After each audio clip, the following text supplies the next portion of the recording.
Aujourd'hui, nous allons dans le centre de la Chine, où se construit le plus grand barrage du monde, disent les Chinois. La Chine a 1,285 milliard d'habitants. Le développement de son économie atteint des taux de croissance de près de 8% par an depuis plusieurs années. Pour information, nous sommes autour de 2% dans l'Union européenne. Alors comment est-ce qu'on répond aux énormes demandes énergétiques, agricoles, industrielles et d'urbanisation qu'induit un tel développement en Chine? Voici donc quelques explications sur un gigantesque projet hydraulique, le barrage des Trois Gorges. L'impact, vous allez le voir, est à plusieurs échelles. Voilà donc qui convient très bien à l'utilisation des cartes. D'abord, il faut savoir que la Chine est un pays riche en eau, dans le centre et le sud du pays. La Chine a une longue tradition hydrologique. La dynastie des Yuan au 7e siècle après Jésus-Christ avait percé le grand canal intérieur pour relier le bassin du Yangtze, c'est-à-dire le fleuve bleu, à celui du Huanghe, c'est-à-dire le fleuve jaune.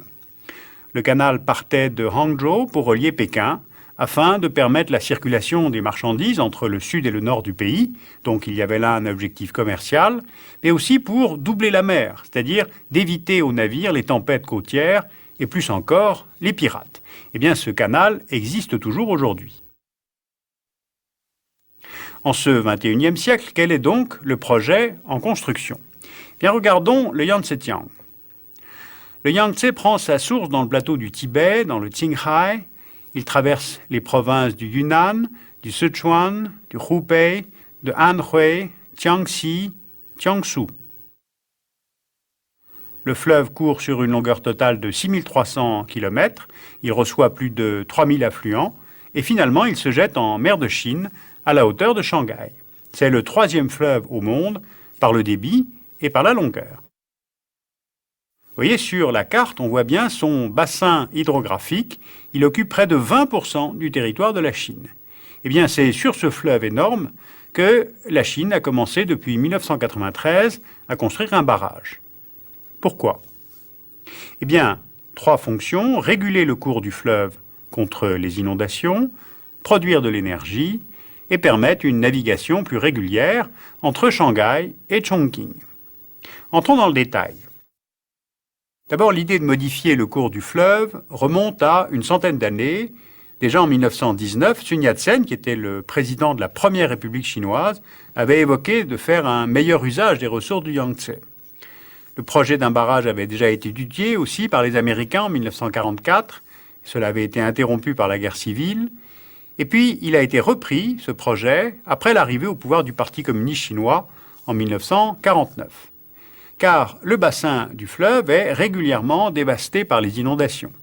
Les crues de 1954 font 30 000 morts et 19 millions de sans-abri, et celles de 1998, 1500 personnes meurent noyées et 60 digues cèdent sous la pression de l'eau.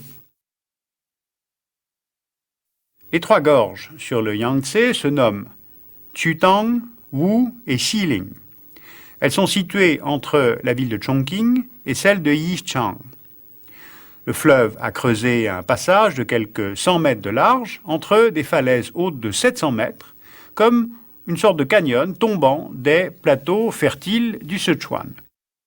C'est un lieu spectaculaire, poétique et très apprécié par les Chinois. À lui seul, le bassin du Yangtze concentre la moitié du potentiel hydroélectrique chinois. Et ce potentiel est situé en amont des 3 gorges. Voilà où se trouve la corrélation entre les 3 gorges et la demande croissante d'énergie en Chine.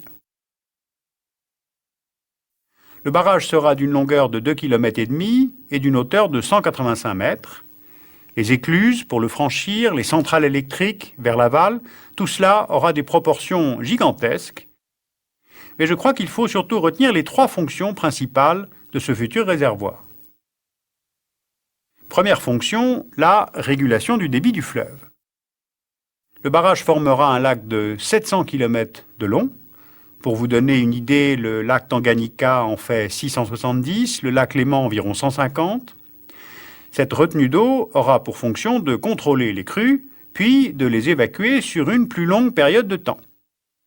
Mais en même temps, elle va entraîner la disparition de plusieurs villes entières.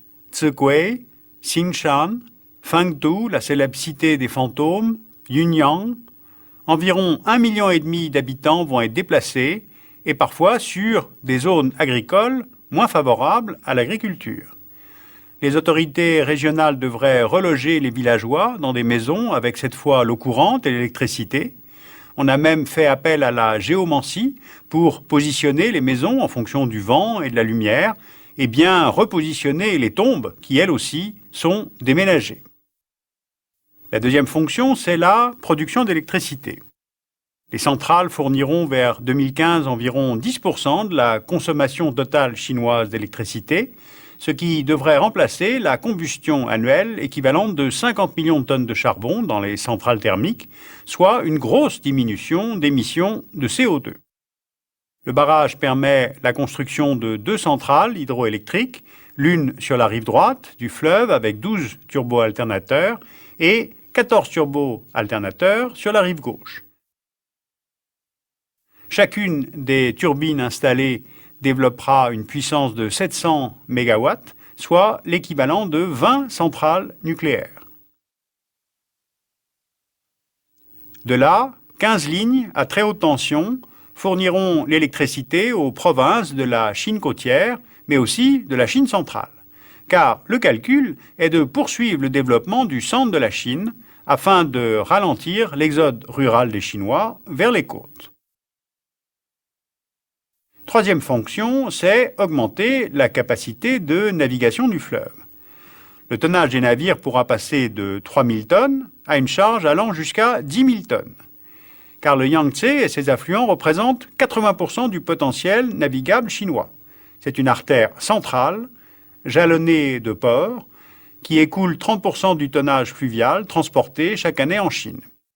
En 2009, il y aura pratiquement plus de rupture de charge entre l'océan Pacifique et la ville de Chongqing. Pour que des navires de 10 000 tonnes puissent franchir le barrage, sera construit d'ici 2009 un système d'écluses dans les deux sens sur 5 paliers et le plus important ascenseur à navire au monde. Alors, à l'échelle du pays, il faut bien voir que, dans le sens est-ouest, le Yangtze est conçu comme une pénétrante depuis le littoral vers les terres intérieures pour redéployer le dynamisme chinois des côtes vers l'intérieur du pays. Chongqing deviendra un pôle de croissance dans la Chine intérieure.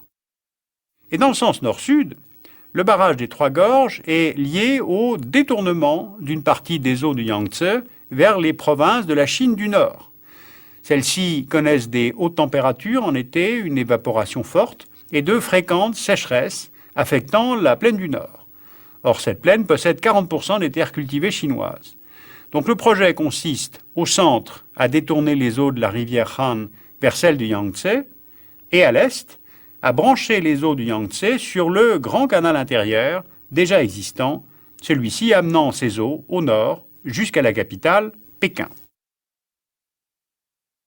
Cette construction en cours est pharaonique et doit se lire à plusieurs échelles. Les responsables chinois successifs ont pris en compte les études, les avertissements, ils ont constamment amélioré le projet sans pour autant écouter ceux qui estiment que ce barrage aura des conséquences majeures sur l'environnement. Par exemple, on prévoit une accumulation très importante de sédiments et leur évacuation pour le moment n'est pas garantie. Eh bien, à cette échelle, les risques sont importants. Il y aura aussi moins de dépôts de limon, qui sont des fertilisants naturels pour les champs. Il y aura des conséquences sur les biotopes terrestres et surtout aquatiques. Les villes riveraines rejettent tout dans le fleuve pour le moment. Eh bien, il faut construire des usines de traitement dans ces villes. Sinon, dans 10 ans, le lac sera un véritable dépotoir.